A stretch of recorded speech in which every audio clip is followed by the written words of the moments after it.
திமுக மேலே வழக்கமாக சொல்கிற ஒரே இது வந்து வாரிசு அரசியல் இருக்கு. அந்த வாரிசுகள் எந்த வகையில் மோசமாக போயிட்டாங்க சொல்லுங்கள். ஸ்டாலினை கொண்டாரு கலைஞர், உன் மகனை தான் கொண்டு வரணும். வைகோலாம் வெளியே போனாங்க. இன்றைக்கி வைகோ எங்கே இருக்கார்?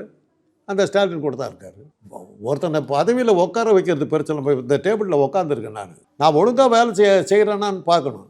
உங்கள் அண்ணன் பெரிய ஆள், உங்கள் அப்பா பெரிய ஆள், அதனால தான் வந்து இங்கே உட்கார வச்சுட்டாங்கங்கிறது வேறு விஷயம். உட்காரத்துக்கு காரணமாக இருந்தது அவங்க. உட்காந்ததுக்கப்புறம் அதை வந்து என்னுடைய திறமையை நான் நிரூபிக்கலைன்னா அது தவறான இது.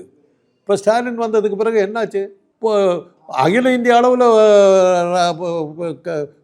பிரச்சனையை உருவாக்கிட்டு அமித்ஷா மோடி போன்ற சர்வாதிகாரிகளே பயமுறுத்துகிற அளவுக்கு அவர் நிற்கிறாருல்ல. ஒரு ஆள் தான் இன்றைக்கி மம்தா பானர்ஜி போயிட்டாங்கல்ல, காணமே. அந்த அளவுக்கு இன்றைக்கி வந்து அகில இந்தியா அளவில் வந்து ஸ்டாலின் பேர் நிற்கிதுன்னா என்ன அர்த்தம்?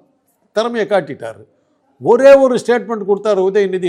உத்தரப்பிரதேசத்தில் இருக்கிற ஒரு சாமியாருக்கு வந்து 5 கோடி ரூபா பறித்து கொடுக்குறாங்க அளவுக்கு அவர் பிரச்சனையை கிளப்பிட்டார். உதயநிதியை பற்றி ஒவ்வொருத்தரும் ஏன் பேசுகிறீங்க? பரபரப்பை உண்டாக்குறாரு, மக்கள்கிட்ட போகிறாரு, மக்கள்கிட்ட நிற்கிறாரு.